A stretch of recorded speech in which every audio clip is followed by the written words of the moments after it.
বেয়াদব ছেলে, আমার হাত ধরেছিস কেন? বিয়েবাড়ির গেটের সামনে আকাশের গালে ঠাস ঠাস করে চড় মারল মায়া। আজকে আকাশের বড় ভাইয়ের বিয়ে, মায়ের বড় বোনের সাথে। আকাশের বড় ভাই মায়াকে উদ্দেশ্য করে বলতে লাগলো, মায়া, এটা তুমি কি করছো? সামান্য মাত্র আমার ভাইয়ের হাত তোমার হাতে লেগেছে বলে তুমি আমার ভাইকে ঠাস ঠাস করে চড় মারবে? আমি যদি এখন তোমার বোনকে বিয়ে না করি, তাহলে তোমার বোনের কি অবস্থা হবে বুঝতে পারছো? দেখেন দোলা ভাই, আপনার ভাই নিজে অপরাধ করেছে। তো আপনার ভাই আমার কাছে মাফ চাইবে। সে যদি মাফ না চায় তাহলে এই বিয়ে আমি হতে দিব না। আমার ভাই কেন মাপ চাইবে? বিয়ের গেটে সামান্য কিছু এসবে ভুল হতেই পারে, তাই বলে তুমি এতটা ওভার রিয়াকশন করবে এটা ঠিক না। আর তুমি যদি তোমার বোনকে বলতে পারো যে তুমি আমার সাথে তোমার বোনের বিয়ে দেবে না, তাহলে আমরা এখান থেকে চলে যাব। বিয়ের গেটের সামনে ঝামেলা দেখে আকাশ তার বড় ভাই ফয়সালকে উদ্দেশ্য করে বলতে লাগলো, ভাইয়া, যেহেতু উনি বলতেছে আমি অপরাধ করেছি, তাহলে আমি মাফ চেয়ে নিতেছি। দেখো, এখানে যত ঝামেলা করবে তত দেরি হবে। আমি চাই না সামান্য ছোট্ট একটা বিষয় নিয়ে ঝামেলা হোক। তুই কেন মাপ চাইবি? মাপ চাইতে হবে মায়ার। সে যদি মাপ না চায়, তাহলে এই বিয়ে কখনোই হবে না। তারা যতই জোর করুক না কেন, আমি যদি এই বিয়ে না করি, তাহলে তারা আমাকে জোর করে বিয়ে দিতে পারবে নাকি?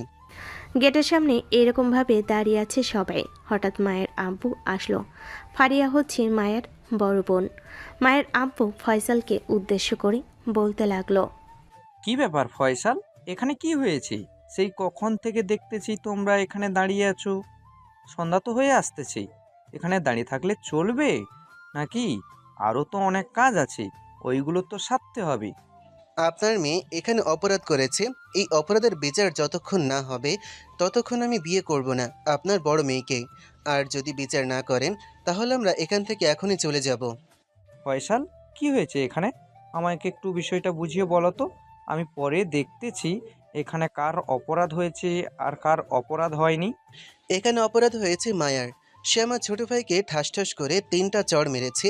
গেটে সবাই ফাজলামি করার সময় মায়ের হাতের সাথে আকাশের হাত লেগেছিল। এই সামান্য লেগে যাওয়ার কারণে আপনার মেয়ে আমার ভাইয়ের গালে ঠাস ঠাস করে চড় মেরেছে। এখানে যদি আমার ভাইয়ের অপরাধ হয়ে থাকে, তাহলে আমি আমার ভাইকে শাস্তি দিব।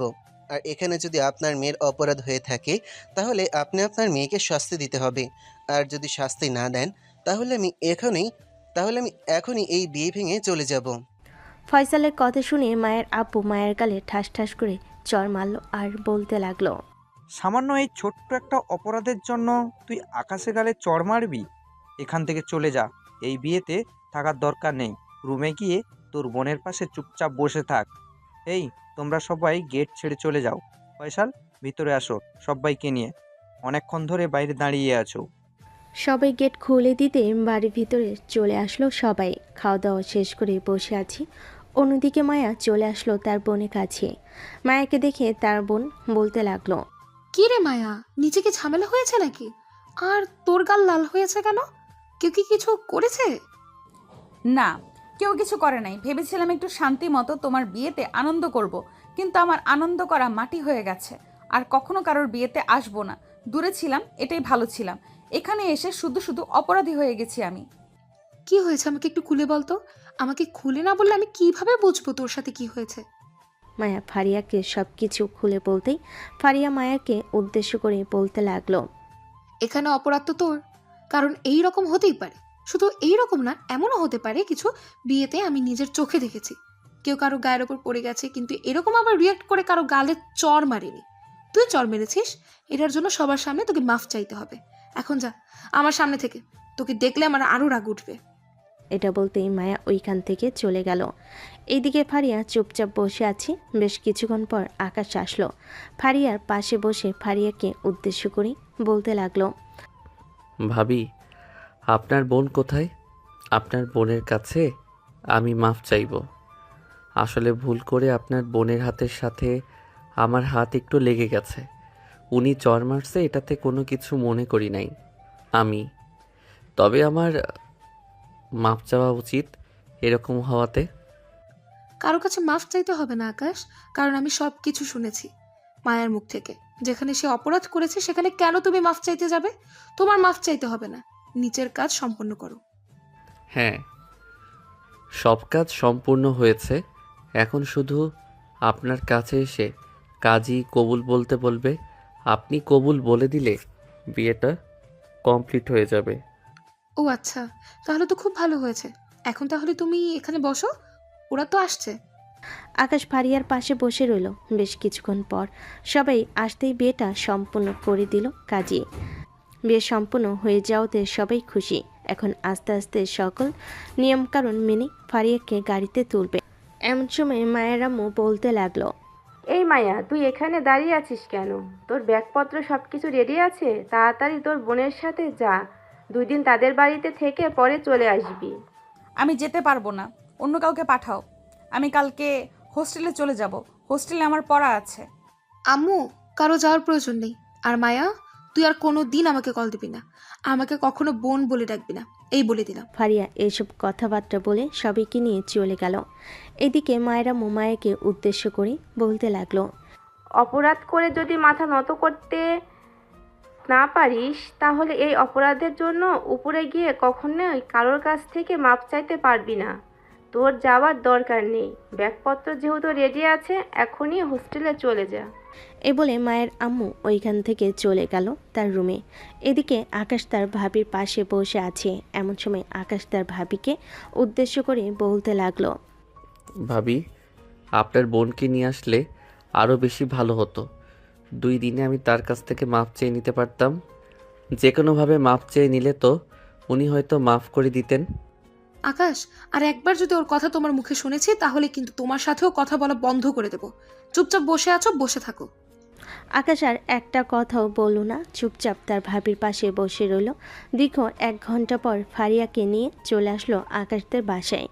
ফারিয়াকে ফয়সাল নামিয়ে নিয়ে চলে আসলো তার বাড়ির সামনে। বরণ করে বাড়ির ভিতরে নিয়ে চলে গেল আকাশের আম্মু এবং তার আত্মীয় স্বজনরা। সবাই বউ দেখতে লাগলো। এদিকে আকাশ চলে আসলো ছাদে, চুপচাপ দাঁড়িয়ে আছে। এমন সময় তার বন্ধু ইমরান এসে বলতে লাগলো, কি রে শালা, মন খারাপ করে দাঁড়িয়েছিস কেন? ওই মেয়েটার জন্য মন খারাপ করতে হবে এমন কোনো কথা আছে? হালকা একটু সুন্দর বলে এত অহংকার? এর চাইতে কিন্তু আমার ছোট বোন অনেক সুন্দর। আমি এসব নিয়ে চিন্তা করি না। আমি চিন্তা করতেছি ভাবির সাথে কেউ আসে নাই। ভাবির কি মন খারাপ হবে না? কাউকে তো নিয়ে আসা উচিত ছিল। আকাশ তার বন্ধুদের সাথে এই সব কথাবার্তা বলতেছে। এমন সময় ছাদের উপরে তার আব্বু আসলো। আকাশকে উদ্দেশ্য করে বলতে লাগলো, এই আকাশ, তুই একটু ফারিয়াদের বাড়িতে যা তো। ফারিয়ার ছোট বোনকে নিয়ে আয়। বেআই সাহেব কল দিয়েছিল, আমাকে বলেছে যে তোকে পাঠানোর জন্য। একটু নিয়ে আয় গিয়ে। নিচে বাইক রাখা আছে, এই নে বাইকের চাবি। আব্বু, বাইক দিয়ে যাব না, রিক্সা দিয়ে যাব। আবার রিক্সা দিয়ে চলে আসব। আমার পরিচিত একটা রিক্সাওয়ালা আছে, দরকার পড়লে বেশি টাকা লাগবে, তার রিক্সা দিয়ে যাব এবং চলে আসব।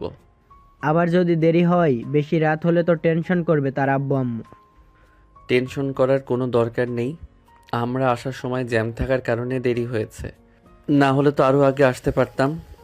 তুমি ফোন দিয়ে বলে দাও আমি আসতেছি কিছুক্ষণের মধ্যে।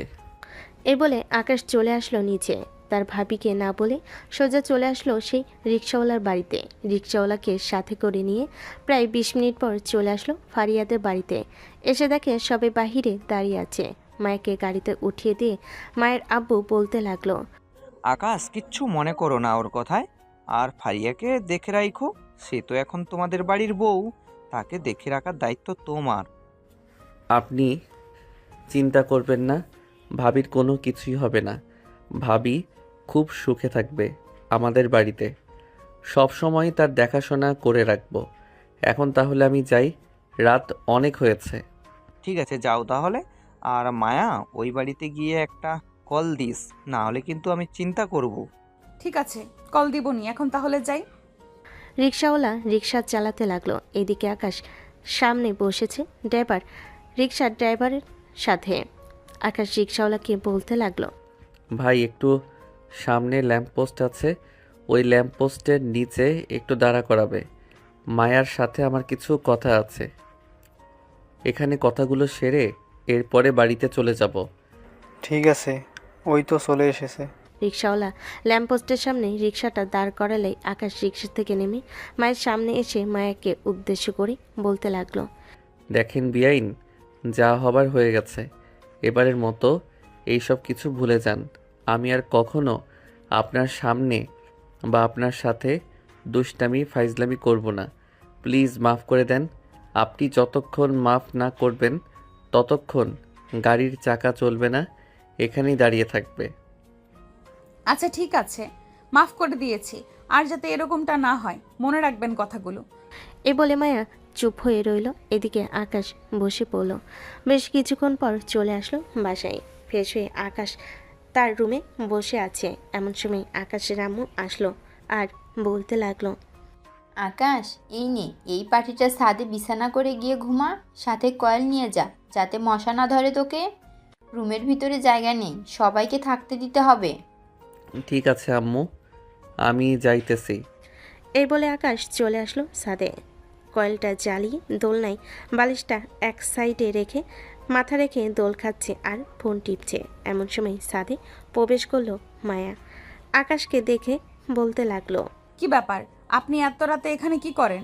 নিশ্চয়ই গার্লফ্রেন্ডের সাথে কথা বলতেছেন, তাই না? আচ্ছা, কথা বলেন। যাই তাহলে, কালকে দেখা হবে। আর আই এম রিয়েলি সরি, আমারও ভুল ছিল। এখানে আমিও মাফ চাইতেই এসেছি। না, গার্লফ্রেন্ডের সাথে কথা বলি না। আজকে রাতে এখানে থাকবো। আর ভুল দুজনের হয়েছে, দুজনের কাছে মাফ চেয়ে নিয়েছি। এখন প্লিজ আর রাগ করে থাকবেন না, রুমে গিয়ে ঘুমিয়ে থাকেন। রাত অনেক হয়েছে। আপনি চাইলে তো রুমের ভেতরে ঘুমাতে পারতেন। একটা রুম দেখলাম পুরোপুরি ফাঁকা আছে, ওইখানে গিয়ে ঘুমান।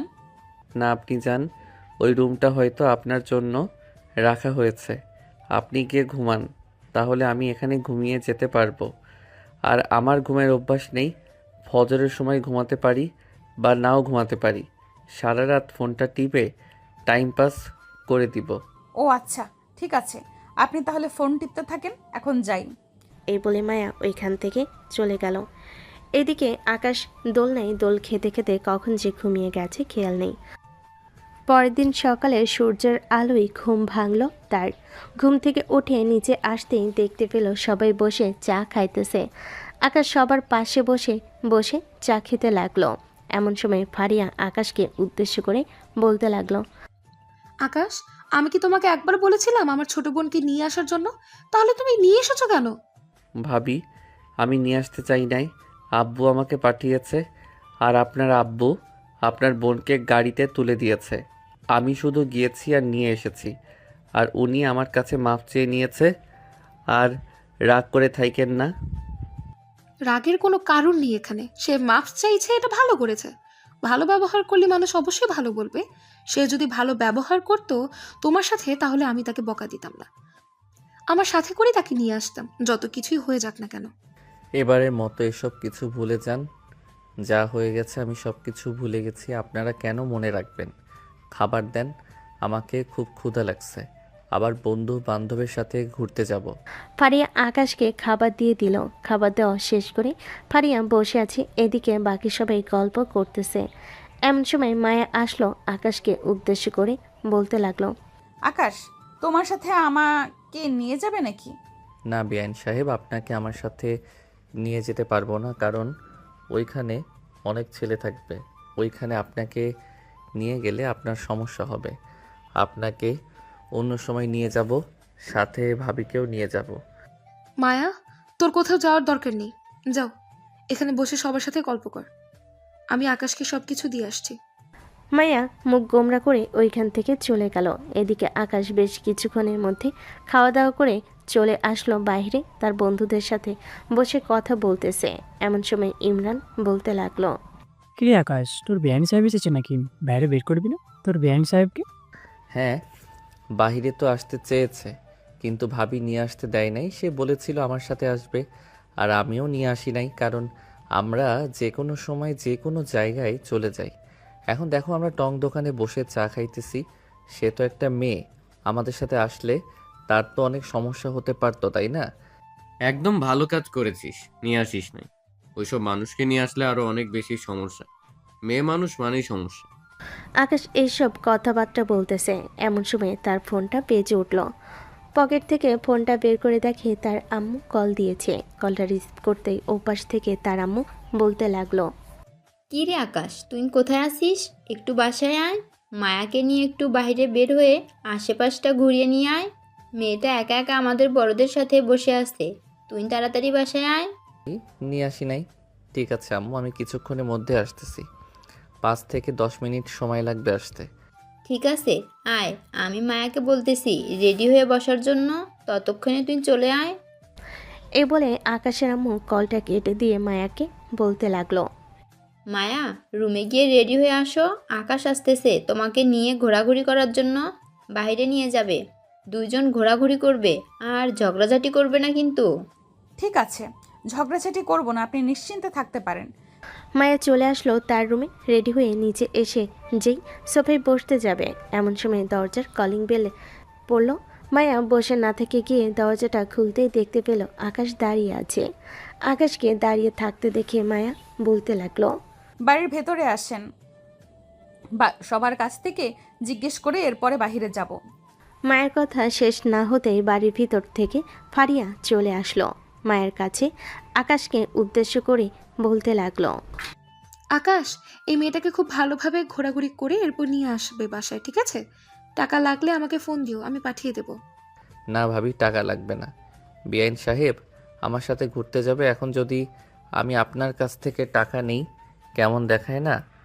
এটার জন্য টাকা নিব না। আর আমার কাছে টাকা আছে, ওইটা দিয়ে চলবে। ঠিক আছে, যাও। আর যখন বাড়িতে ফিরবে তখন যদি রাস্তাঘাটে ফুচকা পাও তাহলে আমার জন্য ফুচকা নিয়ে আসবে। ঠিক আছে, নিয়ে আসবো। ভাবি এখন তাহলে যাই। বিআইন সাহেব চলেন, আপনার কাছে সারাদিন ঘোরাঘুরি করাবো। এই বলে আকাশ মায়াকে নিয়ে চলে আসলো বাহিরে। বেশ কিছুক্ষণ দাঁড়িয়ে থাকার পর আকাশ বলতে লাগলো, সর্বপ্রথম কোথায় যাবেন? পার্কে যাবেন, রেস্টুরেন্টে যাবেন, নাকি নদীর পাড়ে যাবেন? নদীর পাড়ে গেলে ওইখানে একটা কফি শপ আছে, ওইখানে কিছুটা সময় কাটানো যাবে। তাহলে চলেন ওইখানে যাওয়া যাক। যেহেতু আগে কখনো যাই নাই এবং এই এলাকায় আসি নাই, এখন তো যেতে হবে। আপনি আমার বেয়াই, আপনার সাথে ঘুরবো না তো কার সাথে ঘুরবো? তাও তো কথা, আমার সাথে ঘুরবেন না তো কার সাথে ঘুরবেন? অন্য মানুষ তো আর নেই যে তার সাথে ঘোরাঘুরি করবেন।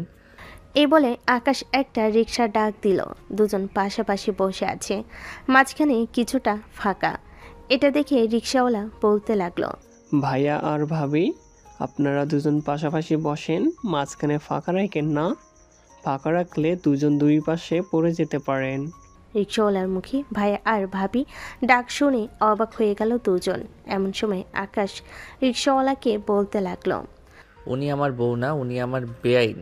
কালকে আমার ভাইয়ের বিয়ে হয়েছে, তাদের সাথে এসেছে। এখন বলতেছে ঘোরাঘুরি করবে, তাই আর কি ঘোরাঘুরি করানোর জন্য বাহিরে নিয়ে এসেছি। ও আচ্ছা, আই এম সরি। আসলে আমি জানতাম না যে আপনারা বেআইন। আগে জানলে কখনোই বলতাম না। এখন নামেন, চলে এসেছে আপনাদের গন্তব্য। রিকশাওয়ালার সাথে কথা বলতে বলতে কখন যে চলে এসেছে খেয়াল নেই। দুজন রিকশা থেকে নেমে রিকশার ভাড়া দিয়ে চলে আসলো নদীর পাড়ে। কিছুক্ষণ ঘোরাঘুরি করে কয়েকটা ছবি তুলে দুজন বসে কফি খেতে লাগলো। কফি খাওয়া শেষ করে ওইখান থেকে আবারও রওনা দিল অন্য জায়গার উদ্দেশ্যে। দীর্ঘ 1 ঘন্টা পর চলে আসলো অন্য জায়গায়। ওইখানে কিছুটা সময় দিয়ে দুপুরের দিকে ফুচকা নিয়ে বাসায় ফিরল দুজন। বাসায় ফিরতেই ফারিয়া বলতে লাগলো, বাহ, দুই বিয়াই আর বেয়ান ঘোরাঘুরি করে চলে এসেছে। আমার জন্য সামান্য মাত্র এই কয়টা ফুচকা নিয়ে এসেছো, আর দুজন কত কিছু খেয়েছো কে জানে। ভাবি তেমন বেশি কিছু খাই নাই, এই তো ফুচকা আর কফি খেয়েছি আর ঘোরাঘুরি করেছি। আপনার বোনের ফোনে পিক আছে, আপনি পিক দেখে নিয়েন। এখন তাহলে আমি রুমে যাই, ফ্রেশ হয়ে আসতেছি, খাওয়া দাওয়া করে এরপরে বাহিরে বের হব। আজকে আর কাউকে নিয়ে ঘুরতে যেতে পারবো না। যতদিন আমি এই বাড়িতে আছি ততদিনে আপনি আপনার বন্ধু বান্ধবদের সাথে আড্ডা দিতে পারবেন না। ততদিন আমাকে নিয়ে ঘুরোঘুরি করতে হবে। যদি ঘুরোঘুরি না করেন তাহলে আমি দুলাভাইকে বলবো যে ওই দিন আপনি আমার আরেকটা জায়গায় স্পর্শ করেছেন। আমাকে তো আপনি রীতিমতো টর্চার করতেছেন। আপনার মতো বিআইন পাইলে আর কোনো কিছুই লাগবে না আমার। এখন আমি রুমে গেলাম। এই বলে আকাশ চলে আসলো তার রুমে। ফ্রেশ হয়ে নিচে এসে খাওয়া দাওয়া করে যেই বাইরে বের হতে যাবে এমন সময় পিছন থেকে মায়া বলতে লাগলো, কি ব্যাপার, আপনি কোথায় যেতেছেন? আপনাকে ওইসব কি বলেছি? বলেছিলাম না আপনার যাওয়ার দরকার নেই, আমাকে নিয়ে শুধু ঘুরোঘুরি করবেন, যতদিন আমি এই বাড়িতে থাকি ততদিন। বলছি তো ঘোরাঘুরি করব। ওদের সাথে সারাদিনের মধ্যে একবার না দেখা করলে পরে বলবে যে আপনি এসেছেন, আপনাকে নিয়ে শুধু ঘোরাঘুরি করি, তাদেরকে সময় দেই না। এটার জন্য যাইতে হইতেছে, না হলে যাইতাম না। ও আচ্ছা ঠিক আছে, তাহলে যান। তাহলে আর বিকেলের আগে বাসায় ফিরবেন। আমি আবারও ঘুরতে যাব আপনার সাথে অন্য জায়গায়। কালকে তো আবার বাসায় চলে যাব, বাসায় গেলে আর আসতে পারবো না, পরে এখান থেকে হোস্টেলে চলে যেতে হবে। ও আচ্ছা, আপনি হোস্টেলে থেকে পড়ালেখা করেন? খুবই ভালো। হোস্টেলে থেকে পড়ালেখা করলে মানুষের ব্রেন পরিষ্কার থাকে। এখন তাহলে যাই আমি। এ বলে আকাশ ওইখান থেকে চলে গেল বন্ধুদের কাছে। আকাশকে দেখে তার বন্ধুরা বলতে লাগলো, কিরে শালা, একা একা বেআইন নিয়ে ঘুরে বেড়াস, আর আমাদেরকে বলিস তুই বাইরে বের হোস না। কতগুলো কল দিয়েছিলাম, দেখেছিস? দেখেও না দেখার ভান করে থাকবি, আমি জানি তো। না রে, সে তো নতুন নতুন, বুঝিস না। সে যদি নতুন না হয় তাহলে পুরাতন কিভাবে হবে? কয়েকটা দিন যাক, এরপরে দেখবি আমাদেরকে ছেড়ে দিয়েছে। শালা, তোরা আমার বন্ধু বান্ধব, আর তোদেরকে আমি ছেড়ে দিব? কখনোই না। ছোটবেলা থেকে তোদের সাথে চলাচল করে এসেছি, আর এখনও চলাচল করব। যে আসুক আর যেই চলে যাক, তাতে আমার কোনো আপত্তি নেই। এসব কথাবার্তা বলতেছে। আকাশ দেখতে দেখতে সন্ধ্যা হয়ে আসলো, কিন্তু আকাশ এখনো বাসে আসছে না দেখে মায়া ফারিয়াকে উদ্দেশ্য করে বলতে লাগলো, ও আপু, তোমার দেবরকে কল দিয়ে বলো বাসায় আসার জন্য। আমি না তাকে বলে দিয়েছিলাম বিকেলে ঘুরতে যাব? এখন তো সন্ধ্যা হয়ে এসেছে, আমাকে ঘুরতে নিয়ে যাবে না নাকি? বিয়ের দিন তো ঝগড়া লাগিয়ে দিয়েছিলি, কিন্তু আজকে এত খাতির কিসের? নিশ্চয়ই তোরা লুকিয়ে লুকিয়ে কোনো কিছু করেছিস, তাই না? আরে না আপু, তেমন কিছু হয়নি। ওনার সাথে ঘুরোঘুরি করতে আমার ভালো লাগে না, আর মাঝে মধ্যে মাঝে মধ্যে এমন করি, কারণ আমার ছেলেদের সহ্য হয় না। কিন্তু তোমার দেবরকে কেন জানি সহ্য হয়ে যাচ্ছে। তুমি তো দেখছো আগে কত ছেলে আমার আশেপাশে ঘুরোঘুরি করেছে, কিন্তু আমি তাদেরকে পাত্তা দিই নাই। তার মানে ডিস্টিং ডিস্টিং চলছে আমার দেবরের সাথে, তো তাই না? এটার জন্যই এমন বলছিস? না আপু, এসব কোনো কিছুই তুমি এরকম কথা বলবে না। থাক, যাব না বাহিরে, কালকে তো চলে যাব, আর বাহিরে গিয়ে কি করব? ঠিক আছে, তোর ইচ্ছা। আমার দেবর এসেছে নিচে, সবার সাথে বসে গল্প করছে। যাই, চাইলে যেতে পারিস, আর না যেতে ইচ্ছা করলে যাবে না। থাক, আর যাওয়ার দরকার নেই। কালকে চলে যাব। হোস্টেল থেকে আমার বান্ধবীরা কল দিয়েছিল, বলেছে যে জরুরি ক্লাস আছে, সামনে পরীক্ষা, তাই চলে যেতে কালকে। কালকে যাওয়ার দরকার নেই, আজকেই যা। আমি বলি আকাশকে তোকে তোর হোস্টেলে পৌঁছে দিয়ে আসার জন্য। আমি একাই যেতে পারবো, কারোর যাওয়ার দরকার নেই। একা কত জায়গায় চলে গেছি। ও আচ্ছা, তাই নাকি? একা কোন কোন জায়গায় গেছিস শুনি? মনে হয় তুই হোস্টেল থেকে তোর বান্ধবীদের সাথে বের হয়ে বিভিন্ন জায়গায় ঘুরতে যাস, তাই না? অবশ্যই যাব না কেন? সবাই যেহেতু ঘুরতে যায়, আমিও ঘুরতে যাই তাদের সাথে। ঠিক আছে, তোর যা ইচ্ছে, এখানে বসে থাকলে বসে থাক, আমি নিচে যাই। এ বলে ফারিয়া চলে গেল নিচে। এদিকে মায়া বসে আছে। এমন সময় তার ফোনটা বেজে উঠল। তাকিয়ে দেখে তার বান্ধবী নবিতা কল দিয়েছে। কলটা রিসিভ করতে ওপাশ থেকে নবিতা বলল, কিরে মায়া, আর আসবি না নাকি? সেই কবে বাসে গিয়েছিস, এখনো তো আসার কোনো নামগন্ধ নেই। আমি তো আরও 2 দিন আগে চলে এসেছি। ম্যাডাম তোর কথা জিজ্ঞেস করছিল, বলেছি যে আসবে কালকে বিকেলের মধ্যে, কিন্তু চলে আসবি। কালকে একটা পার্টি দিব। ঠিক আছে, বিকেলের মধ্যে না হয় চলে যাব, তুই নিশ্চিন্তে থাক। কিন্তু যেতে তো মন চায় না। এত সুন্দর একটা বেয়াই, তার সাথে যদি মজা মাস্তি না করি কেমন লাগে বল? তার মানে তুই তোর বিয়ের প্রেমে পড়ে গেছিস? 2 বোনের এক বাড়িতে বিয়ে হলে 2 বোন চুলাচুলি লাগবি, এক বোন আরেকজনের চুল ধরে টানবি। আরে না না, ওইরকম কোনো কিছুই হবে না। এরকম যদি কিছু হয় তাহলে তো অনেক বড় সমস্যা হবে। আমি চাই না আমার জন্য আমার বোনের সমস্যা হোক। মায়া তার বান্ধবীদের সাথে একরকম কথা বলতেছে। এমন সময় রুমের ভিতর প্রবেশ করলো আকাশ। আকাশকে পাত্তা না দিয়ে মায়া কথা বলতে লাগলো তার বান্ধবীদের সাথে। এটা দেখে আকাশ বলতে লাগলো, বেআইন সাহেব পাত্তা দিচ্ছেন না, কয়েকদিন পর কিন্তু আমার পিছনে ঘুরঘুর করতে হবে আপনার। তখন কি করবেন আপনি? আমার ঠাকা পড়েছে আপনার পেছনে ঘুরঘুর করার জন্য। আমার যেই রূপ, এই রূপ দিয়ে 100 থেকে 200 ছেলে আমার পেছনে ঘোরাতে পারবো। আর আপনি কয়টা মেয়ে ঘোরাতে পারবেন? তার মানে আপনি আপনার রূপের অহংকার করতেছেন? অবশ্যই, আমার যেহেতু রূপ আছে আমি অহংকার করতেই পারবো। আমার এই অহংকার সব সময় থাকবে। ভালো ভালো, অহংকার থাকা ভালো, কিন্তু আবার এত অহংকার থাকা ভালো না। বেশি অহংকার করলে কিন্তু পরে অনেক সমস্যা। অহংকার কোনো সমস্যা না। আপনি এখন এখান থেকে চলে যান, আমি কথা বলতেছি। আকাশ আর কোনো কিছু না বলে ওইখান থেকে চলে গেল। এইদিকে মায়া চুপচাপ বসে আছে আর কথা বলতেছে। আকাশ নিচে যেতেই তার ভাবি বলতে লাগলো, কি ব্যাপার, তোমাকে দেখলাম উপরে যেতে, এখন আবার নিচে চলে এসেছো? মায়ের আবার কোনো কিছু হয়েছে নাকি? না, কোনো কিছু হয় নাই, এমনিতেই নিচে চলে এসেছি। উপরে ওনার সাথে আর কি কথাবার্তা বলবো, বন্ধুদের সাথে গিয়ে আড্ডা দিই। আচ্ছা যাও তাহলে, গিয়ে বন্ধুদের সাথে আড্ডা দাও। আর রাত 10টার আগে বাড়িতে ফিরবে। আমি খাবার রান্না করেছি, খাওয়া দাওয়া করবে বাড়িতে এসে। আচ্ছা, এখন তাহলে আমি যাই। আকাশ তাদের বাড়ি থেকে চলে আসলো সোজা তার বন্ধুদের কাছে বসে আড্ডা দিতেছে। এমন সময় খলিল আকাশকে উদ্দেশ্য করে বলতে লাগলো, কিরে আকাশ, তোর বেআইনার কি খবর? সকালবেলা একবার বের হয়েছিস, আর তো বের হলি না। আমরাও দেখতাম তোর বেআইনকে। আর বলিস না, ওনার রূপের অনেক অহংকার। আজকে একটু আগে বাসায় গিয়েছিলাম না, তখন ওনার সাথে দেখা হয়েছে। কথা বলতে যাচ্ছিলাম, তখন উনি বলেছে যে উনি নাকি 100 থেকে 200 ছেলে তার পেছনে ঘোরাতে পারবে, আর আমরা নাকি একটা মেয়েও পারবো না। তুই দেখিস ওনার এই রূপের অহংকার একদিন ঠিক ভাঙবে। যেদিন তার মুখে কেউ অ্যাসিড ছুঁড়ে মারবে, তাহলে বুঝতে পারবে রূপ নিয়ে বড়াই করা ঠিক না। মামা এসব বলিস না, তোর কথা আবার কাজে লেগে যায়। কাজে লাগার দরকার, যে যেই রকম তার সাথে সেই রকম হওয়া দরকার। আমি বললাম তো তার মুখে অ্যাসিড ছুঁড়ে মারবে, দেখিস যে কোনো একদিন। খলিল এইসব বলতেছে। দেখতে দেখতে রাত হয়ে আসলো। রাত 9টায় আকাশ চলে আসলো বাসায়। এসে দেখে সবাই বসে বসে চিকেন ফ্রাই খাচ্ছে। আকাশকে দেখে ফারিয়া বলতে লাগলো, আকাশ এসে বসো, তোমার জন্য চিকেন ফ্রাই নিয়ে এসেছি। না ভাবি, এখন আমার চিকেন ফ্রাই খাওয়ার একদম মুড নেই। যদি মুড থাকতো তাহলে আমি খাইতাম।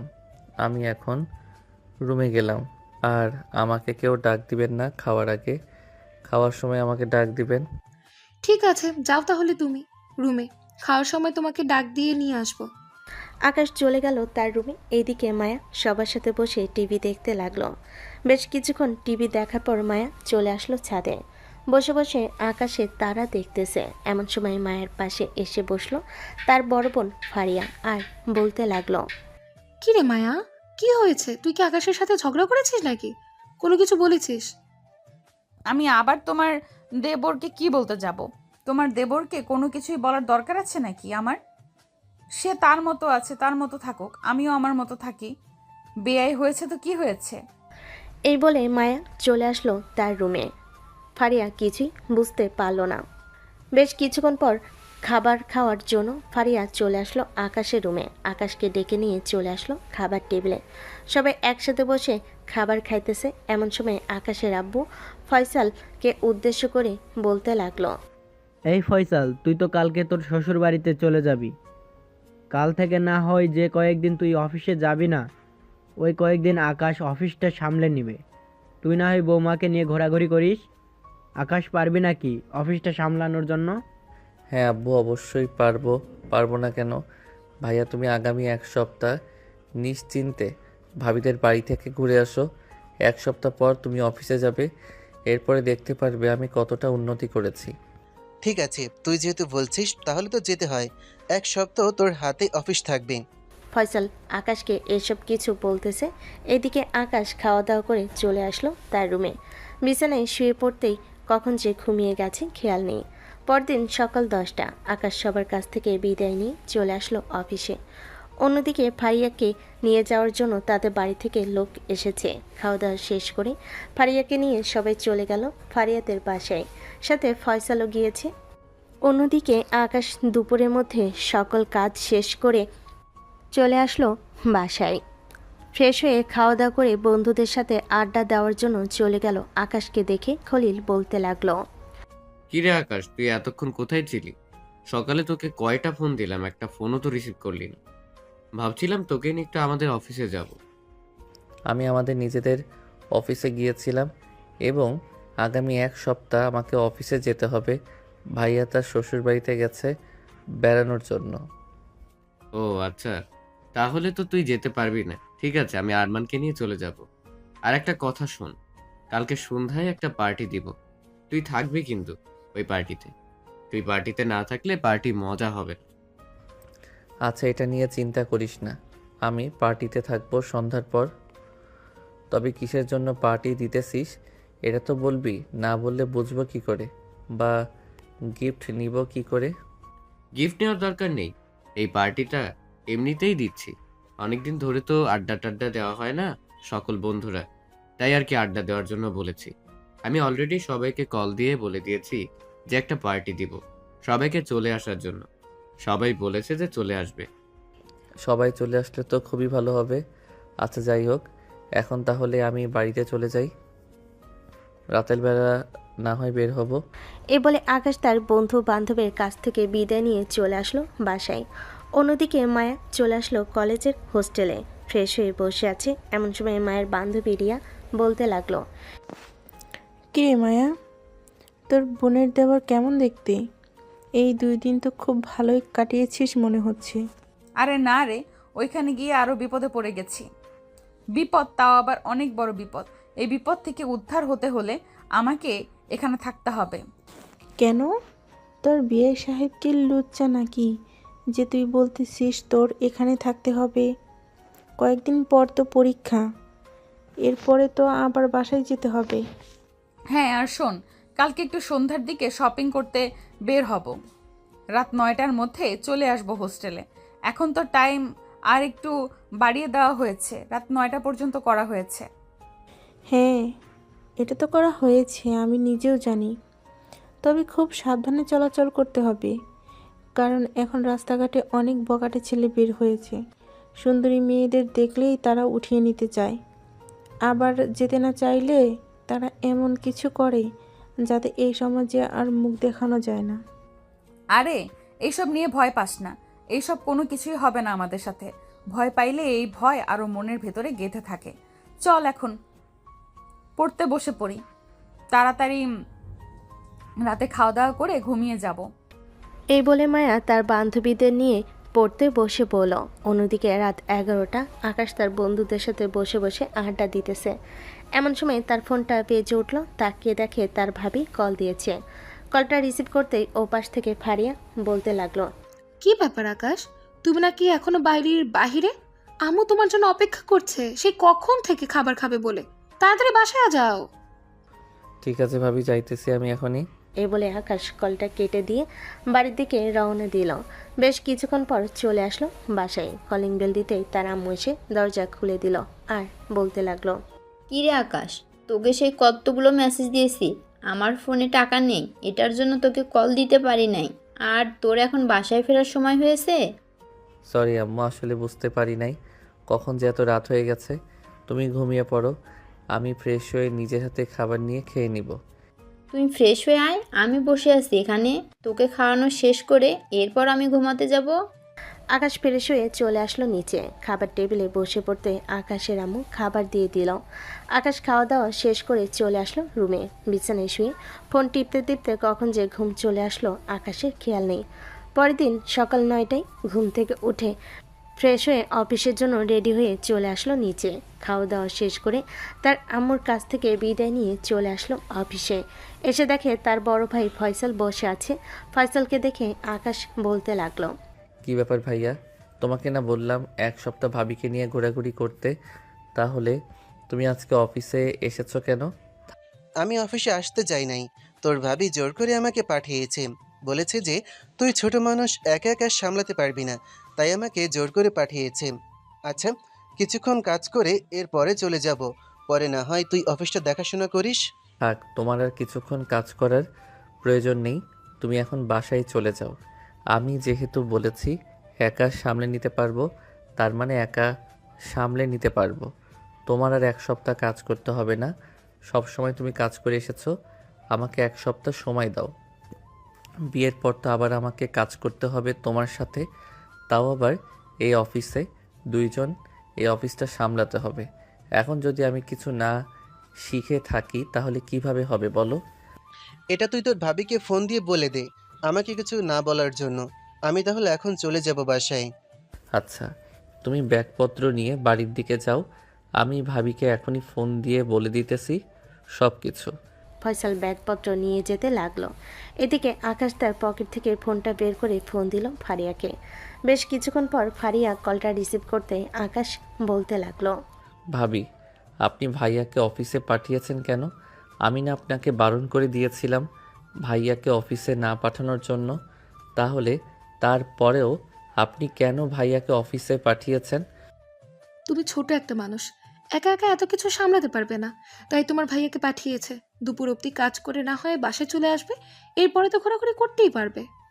দুপুর অবধি কাজ করার প্রয়োজন নেই, আমি ভাইয়াকে বাসায় পাঠিয়ে দিয়েছি, ভাইয়াকে কোনো কিছুই বলবেন না। আর এখন কাজের চাপ খুবই কম, তাই আমি একাই সামলে নিতে পারবো। আপনি ভাইয়ার সাথে সময় কাটান, যদি অনেক বেশি প্রয়োজন হয় তাহলে আমি ভাইয়াকে ফোন দিয়ে বলবো আসার জন্য, তখন না হয় আসবে। ঠিক আছে, তোমার ভাইয়াকে তাহলে পাঠিয়ে দাও। আর ঠিক মতো খাওয়া দাওয়া করবে, খাওয়া দাওয়া করার সময় অবহেলা করবে না, রাত অনেক হলে বাসায় চলে যাবে। ঠিক আছে ভাবি, এখন তাহলে ফোন রাখলাম, কাজ করব, এখন রাতে কথা হবে। আকাশ কলটা কেটে দিয়ে কাজ করতে লাগলো। বেশ কিছুক্ষণ পর ফয়সাল চলে গেল বাসায়। ফারিয়ার সাথে ছাদে বসে সময় কাটাচ্ছে। অন্যদিকে মায়া তার বান্ধবীদের সাথে ক্লাসরুমে বসে আছে আর বলতেছে, এই আজকে কিন্তু সন্ধ্যা 6টার দিকে বের হব, সন্ধ্যা 6টার দিকে বের হয়ে কিছু কেনাকাটা করব। ঠিক আছে, 6টার দিকে বের হলে 9টার মধ্যে চলে আসতে হবে। এইসব কথাবার্তা বলতেছে মায়া এবং তার বান্ধবীরা। দেখতে দেখতে কয়েকটা ক্লাস শেষ করতে বিকাল হয়ে আসলো। বিকাল 4:35। কলেজ ছুটি দিয়ে দিতে মায়া তার বান্ধবীদের নিয়ে চলে এলো হোস্টেলে।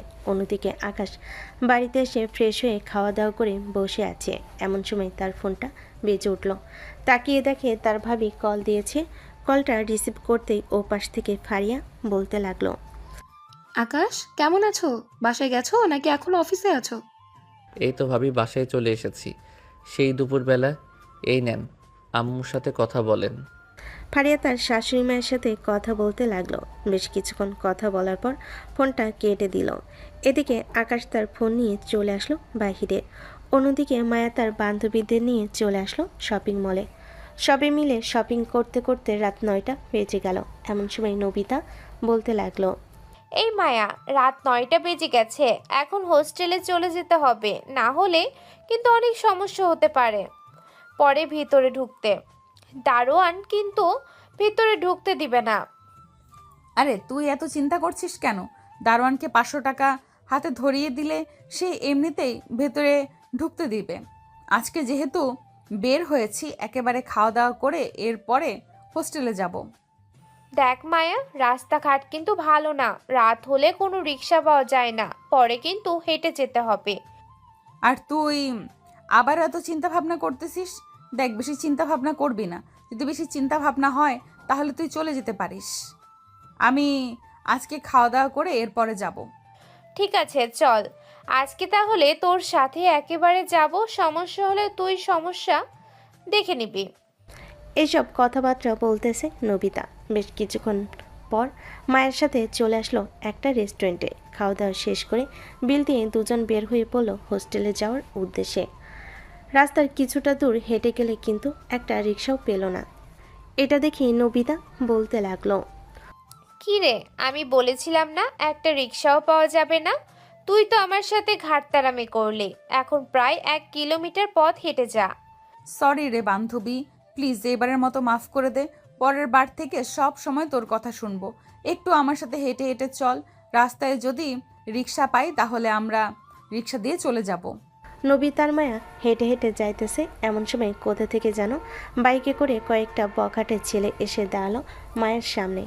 নবিতার দিকে একবার তাকিয়ে চোখ ফিরিয়ে মায়ের দিকে তাকালো, মায়াকে উদ্দেশ্য করে বলতে লাগলো, কি ব্যাপার ফুলটুসি, এত রাতে বাইরে কেন? চলো তোমাকে তোমার গন্তব্যস্থলে পৌঁছে দিয়ে আসি। এসব বলতেছে আর ছেলেটা বারবার চেষ্টা করতেছে মায়ার হাত ধরার জন্য। এদিকে মায়া হঠাৎ ঠাস করে ছেলেটার গালে চড় মারলো। ছেলেটা রেগে গিয়ে বলতে লাগলো, তোর তো অনেক বড় সাহস, তুই আমার গালে চড় মারছিস। এটার জন্য তো তোকে অনেক বড় শাস্তি পেতে হবে। এই রবিন, অ্যাসিড নিয়ে আয় তো, বাইকের ভিতরে দেখ, একটা বোতলের ভিতরে অ্যাসিড রাখা আছে। আজকে এই সুন্দরীর মেয়েটার মুখ ঝলসে দেব। আমার গালে চড় মারা, এটার শাস্তি অনেক বড় হবে। মায়া, যত তাড়াতাড়ি পারিস এখান থেকে দৌড়ে পালা, ব্যাগপত্র এখানে ফেলে দে, না হলে তোর মুখ ঝলসে দিবে অ্যাসিড মেরে। দুজন দুদিকে যেতে লাগলো। দৌড়ে নবিতা মায়ের চিৎকার শুনতে পেল। পিছন ফিতে দেখতে পেল ছেলেগুলো মায়ের মুখে অ্যাসিড মেরে চলে যাইতেছে। নবিতা দৌড়ে মায়ের সামনে চলে আসলো। মায়ের মাটিতে গড়াগড়ি করে চিৎকার করতেছে। নবিতা মায়ের পাশে বসে বলতে লাগলো, মায়া প্লিজ চিৎকার করিস না, আশেপাশে থেকে মানুষ আসতেছে, তুই একটু ওঠার চেষ্টা কর, আমি তোকে হাসপাতালে নিয়ে যাইতেছি প্লিজ। আমি অ্যাম্বুলেন্সকে কল দিয়েছি, অ্যাম্বুলেন্স চলে আসতেছে এক্ষুনি। মায়ের চিৎকার থামছে না, আশপাশ থেকে মানুষজন চলে আসলো। প্রায় 5 থেকে 10 মিনিট পর অ্যাম্বুলেন্স আসতেই মায়াকে অ্যাম্বুলেন্সে উঠিয়ে নিয়ে চলে গেল হাসপাতালে। এদিকে নবিতার হাতে মায়ের ফোন বাজতেছে। নবিতা হাত কাঁপাকাঁপি করতেছে, কল রিসিভ করবে নাকি করবে না। হঠাৎ তার একটা আঙ্গুল লেগে কলটা রিসিভ হয়ে গেল। কানের কাছে নিতেই ওপাশ থেকে ফারিয়া বলতে লাগলো, কি রে মায়া, তুই হোস্টেল থেকে বের হয়েছিস কেন? তোকে কি একবারও বলেছিলাম হোস্টেল থেকে বের হওয়ার জন্য? পড়ালেখার জন্য দিয়েছিলাম হোস্টেলে থেকে পড়ালেখা করবে, কিন্তু তুই পড়ালেখা না করে হোস্টেল থেকে বের হয়ে কোথায় গিয়েছিস? তাড়াতাড়ি হোস্টেলে যা, তোর ম্যাডাম অপেক্ষা করছে। আমাকে কতবার কল দিয়েছে। আপু, মায়ের মুখে অ্যাসিড মারা হয়েছে, কয়েকটা বখাটে ছেলে অ্যাসিড মেরেছে। তাকে আমি অনেকবার বলেছিলাম যে রাত 9টার পর গাড়ি চলাচল করে না, তারপরেও আপনার বোন আমার কোনো কথাটাই শুনে নাই। ছেলেটার সাথে তর্ক করেছে এবং ছেলেটার গালে চড় মেরেছে, এটার জন্য ছেলেটা অ্যাসিড মেরেছে মায়ের মুখে। এখন কোন হসপিটালে নিয়ে যাচ্ছ আমাকে? হাসপাতালের ঠিকানাটা দাও, আমি আসছি এক্ষুনি, আর কাউকে জানানোর দরকার নেই।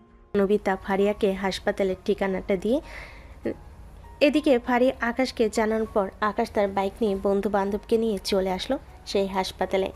অপারেশন রুমের সামনে বসে আছে নবিতা। এমন সময় আকাশ ফোন দিল মায়ের নাম্বারে।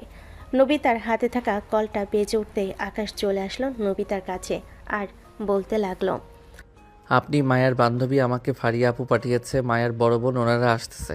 এখন মায়ার কি অবস্থা? এখনো কোনো কিছু জানা যায় নাই, সেই আধা ঘন্টা ধরে অপারেশন থিয়েটারের ভিতরে আছে, তারা ডাক্তার এখনো বের হয় নাই। আমার তো ভয় হচ্ছে, মায়ের মুখ কতখানি জানি পুড়ে গেছে। ভয় পাওয়ার কোনো কারণ নেই, আপনি নিশ্চিন্তে থাকেন আর এখানে বসেন, নাকি আপনি চলে যাবেন? এখন আমি কোথাও গিয়ে শান্তিতে থাকতে পারবো না, কারণ মায়া আমার বেস্ট ফ্রেন্ড সেই ছোট্টবেলার।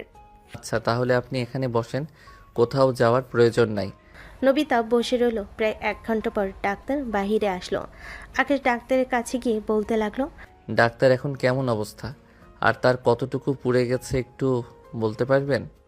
ওনার বাম সাইডের জায়গাটা পুড়ে গেছে, তবে চোখের কোনো কিছু হয়নি। মনে হয় যখন অ্যাসিড ছুঁড়ে মারার চেষ্টা করেছিল, অ্যাসিড অনেকটা হয়তো মাটিতে পড়ে গিয়েছিল আর বেশ খানিকটা তার মুখে লেগেছে।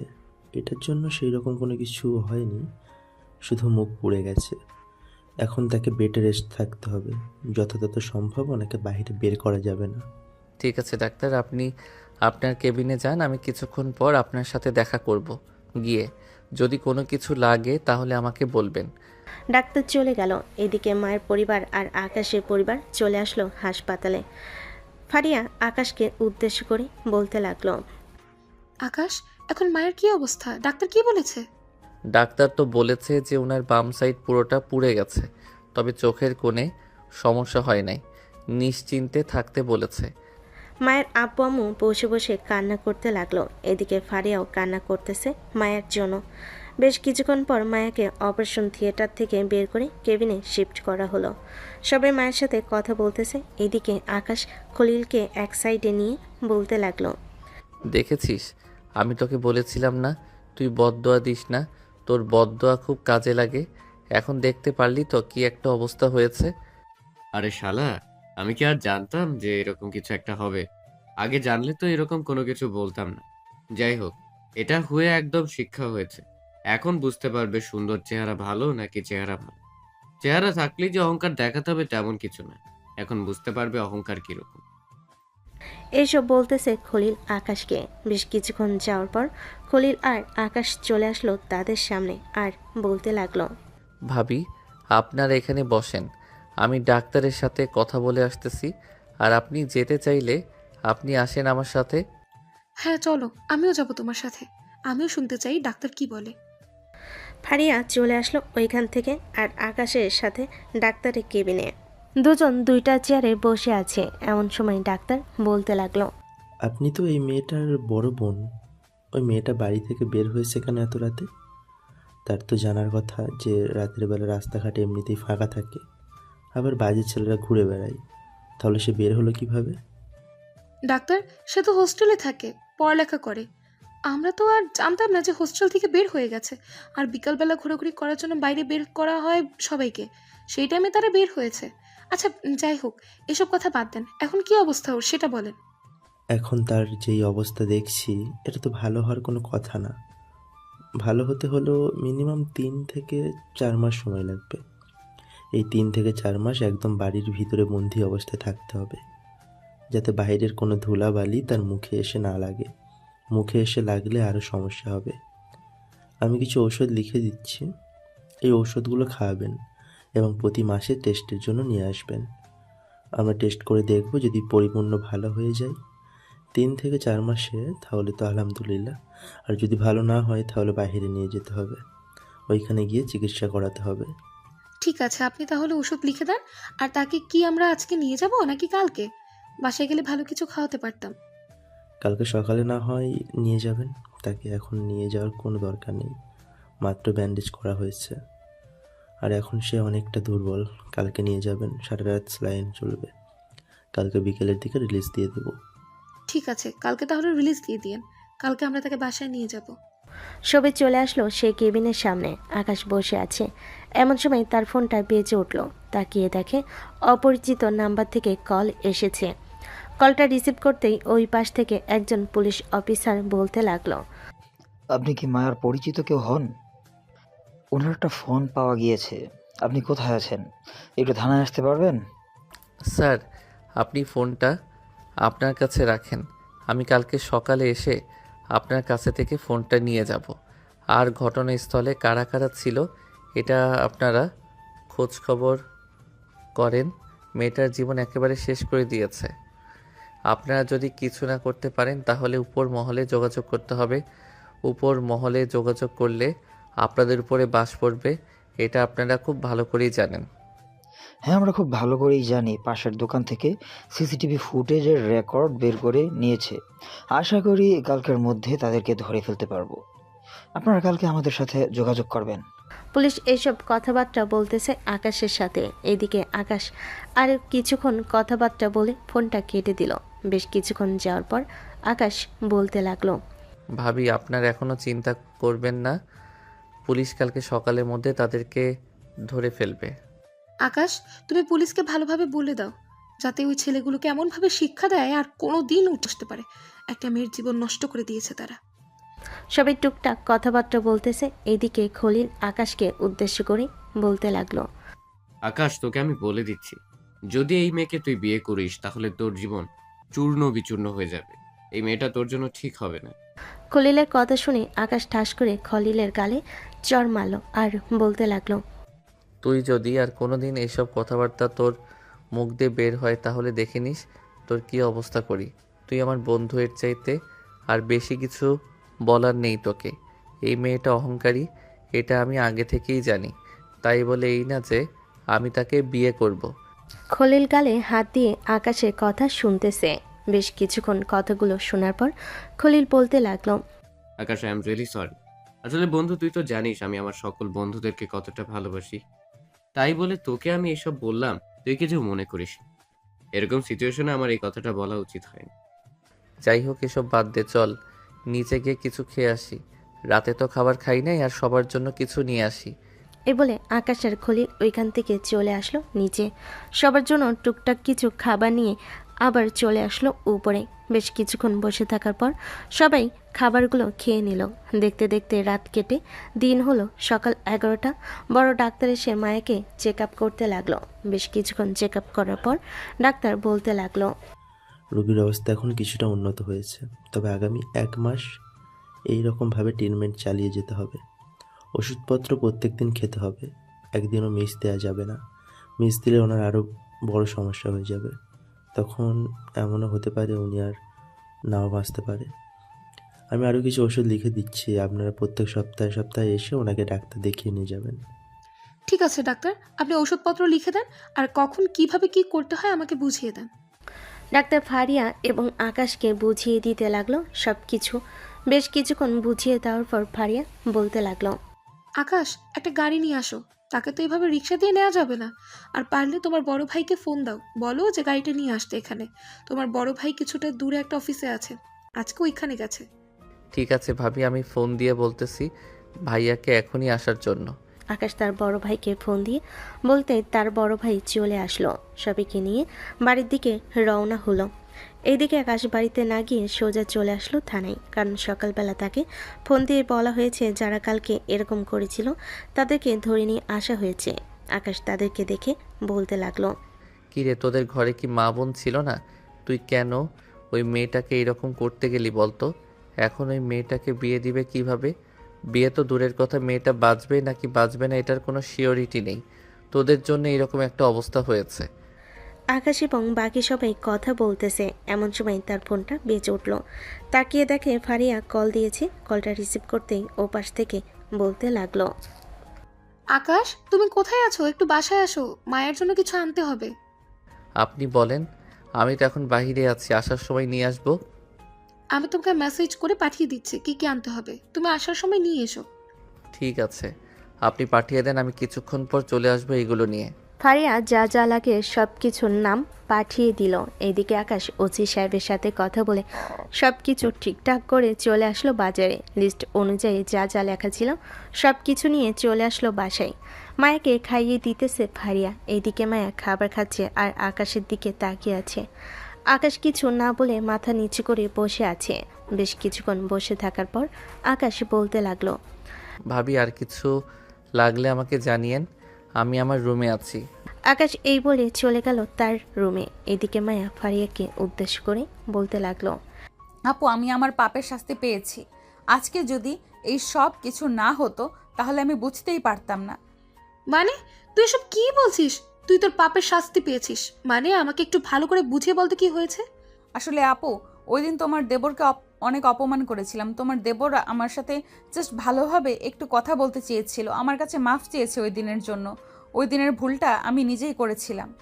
ও আচ্ছা, তাহলে এটার সাথে তোর মুখে অ্যাসিড মারার কি সম্পর্ক? এটা তো বুঝলাম না। তার মানে কি এসব আকাশ করেছে? তুই এটা বলতে চাচ্ছিস? না আপু, এটা আকাশ করে নাই। আসলে আমি আমার রূপের অহংকার দেখিয়েছিলাম। ওই দিন ওই বখাটেগুলো আমাকে নিয়ে খারাপ কাজ করার চেষ্টা করেছিল। পরে আমি আমার রূপের অহংকার দেখিয়েছিলাম তাদের সাথেও, পরে তারা আমার মুখটাই পুড়িয়ে দিয়েছে। ও আচ্ছা, এখন কি করব আমি? আকাশ তো তোর জন্য যা যা করছে তুই তো বলতেই পারবি না। তোর খবর শুনে এসে তার বন্ধু বান্ধবদেরকে নিয়ে দৌড়ে গেছে হাসপাতালে, আরো কত কিছু করেছে। নিজের মার পেটের ভাইও মনে হয় না এরকম করবে। যাই হোক, এসব বাদ দে। এসব বাদ দিয়ে তুই তোর মতো চলাচল কর, আর এখন থেকে অহংকার করা বাদ দিয়ে দে। হ্যাঁ আপু, অহংকার করা বাদ দিয়ে দিব। আকাশের সাথে আমার কিছু কথা আছে। তুমি কি আকাশকে এই রুমে পাঠাতে পারবে? আমি একটু তার সাথে একা কথা বলতে চাইছিলাম। আচ্ছা তুই থাক, আমি আকাশকে পাঠানোর ব্যবস্থা করছি। এই বলে ফারিয়া চলে আসলো আকাশের রুমে। এসে দেখে আকাশ চোখ বন্ধ করে বিছানায় শুয়ে আছে। এটা দেখে ফারিয়া আস্তে করে আকাশকে ডাক দিয়ে বলতে লাগলো, আকাশ, ঘুমিয়ে গেছো? ফারিয়ার ডাক শুনে আকাশ চোখ মেলল আর বলতে লাগলো, না ভাবি, ঘুমাই নাই। কিছু লাগবে নাকি? না কিছু লাগবে না, মায়া বলেছে যে তার রুমে যাওয়ার জন্য। সে নাকি তোমার সাথে কি কথা বলবে, তুমি একটু ভালোভাবে তার সাথে কথা বইলো আর তাকে নিশ্চিন্তে থাকতে বলবে। ঠিক আছে ভাবি, আপনি চিন্তা করবেন না, আমি ওনার সাথে ভালোভাবেই কথা বলবো। আকাশ চলে আসলো মায়ের রুমে। এসে দেখে মায়া বিছানায় শুয়ে আছে। আকাশ মায়ের পাশে গিয়ে বসে বলতে লাগলো, কিছু বলবেন নাকি আমাকে? ভাবিকে বলেছেন যে আমাকে ডেকে আনার জন্য? হ্যাঁ, বলার জন্যই আপনাকে ডেকে নিয়ে এসেছি। আমি আমার ভুলের জন্য অনুতপ্ত। আমি কখনোই জানতাম না যে আমার এই রূপের অহংকারের জন্য এই রকম একটা পরিস্থিতি হবে। আমি আমার রূপ নিয়ে অনেক বড়াই করতাম, কিন্তু আজকেই জানতে পারলাম এই সব রূপ দিয়ে কোনো কিছুই হয় না। মানুষের মন ভালো থাকলেই সব কিছু হয়।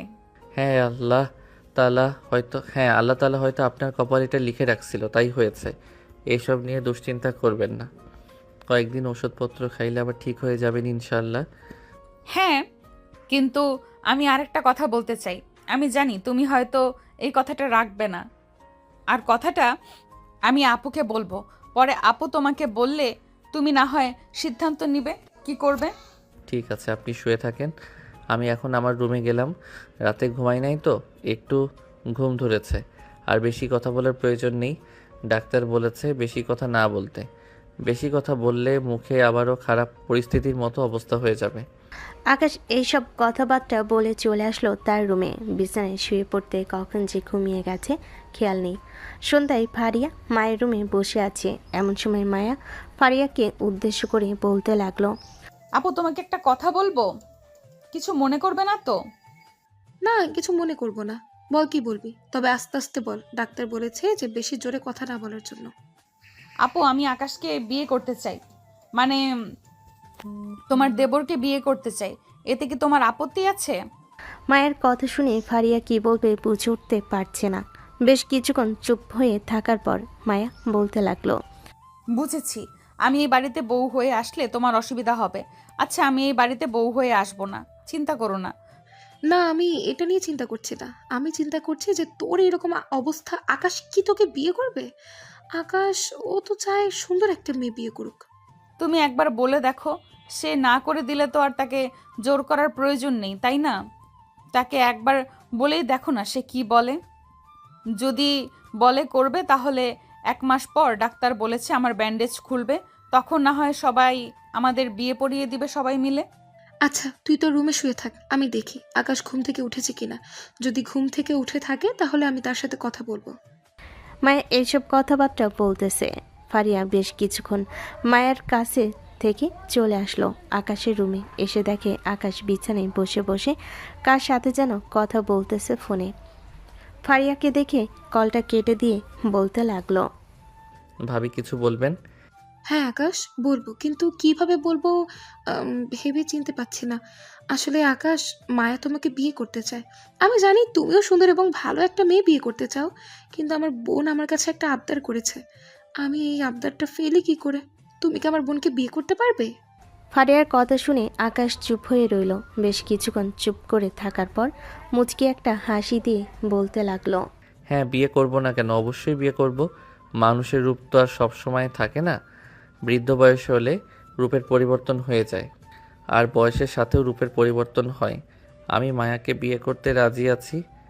আকাশের কথা শুনে ফারিয়া কান্না করে জড়িয়ে ধরল আকাশকে।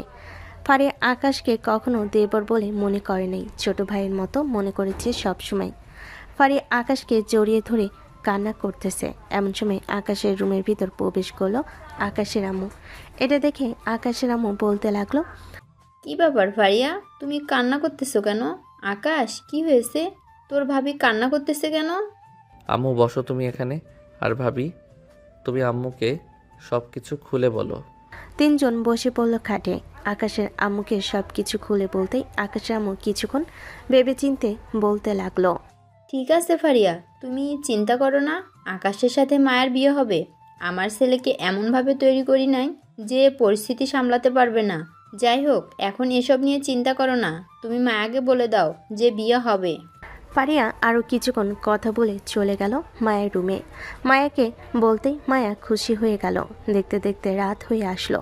রাতে সবাই খাওয়া দাওয়া করে বসে আছে। এমন সময় ফারিয়া তার আব্বু আম্মুকে উদ্দেশ্য করে বিয়ের কথাটা বলে ফেল। সবাই নিচে বিয়ের কথা বলতেছে। অন্যদিকে আকাশ মায়ের পাশে বসে আছে। মায়ের আকাশের একটা হাত ধরে বিভিন্ন কথাবার্তা বলতেছে। দেখতে দেখতে এইভাবে কেটে গেল 1টি মাস। সবার চাইতে বেশি পরিশ্রম করেছে আকাশ। মায়াকে সবসময় আগলে রেখেছে। সবাই হাসপাতালে অপেক্ষা করতেছে মায়ের ব্যান্ডেজ খোলার। ডাক্তার মায়ের ব্যান্ডেজ খুলতেছে আর বলতেছে, মিস্টার আকাশ যেভাবে খেয়াল রেখেছে ওনার, আমার মনে হয় উনি পুরোপুরি ভালো হয়ে গেছে। তবে মুখে কিছুটা দাগ থাকবে, এই দাগগুলো একেবারে চলে যাবে না, আস্তে আস্তে চলে যাবে। আমি কিছু মলম আর মেডিসিন লিখে দিব, ওইগুলো খাইতে খাইতে আস্তে আস্তে আগের মতো হয়ে যাবে। ডাক্তার কথা বলতেছে আর ব্যান্ডেজ খুলতেছে। ব্যান্ডেজ খুলতেই দেখতে পেল মায়ের মুখ প্রায় আগের মতোই হয়ে গেছে, শুধু কিছু দাগ আছে। ডাক্তার ভালোভাবে চেক করে দেখে কিছু মেডিসিন আর কিছু মলম লিখে দিল। সবাই চলে আসলো বাসায়। রাতে সবাই একসাথে বসে আছে। এমন সময় কলিং বেল বেজে উঠল। ফারিয়া গিয়ে দরজা খুলতেই দেখতে পেল কাজী দাঁড়িয়ে আছে। কাজীকে নিয়ে ভিতরে চলে আসলো। আকাশ আর মায়ের বিয়েটা পড়িয়ে দিল। বিয়ে পড়িয়ে দিয়ে কাজী চলে গেল। রাতে খাওয়া দাওয়া করে মায়া আর আকাশ চলে আসলো রুমে। দরজাটা ভালোভাবে লাগিয়ে দিয়ে দুজনেই অজু করে চলে আসলো নামাজ আদায় করার জন্য। 2 রাকাত নফল নামাজ আদায় করে দুজনে গিয়ে বিছানায় বসলো। কিছুক্ষণ গল্প করে আকাশ মায়ের ঠোঁটের দিকে এগিয়ে যাইতেছে। এদিকে মায়া এক হাতে লাইট নিভিয়ে দিতেই আর কিছু দেখতে পাওয়া গেল না। বাকিটা ইতিহাস। গল্পটা কেমন হয়েছে সবাই জানাবেন।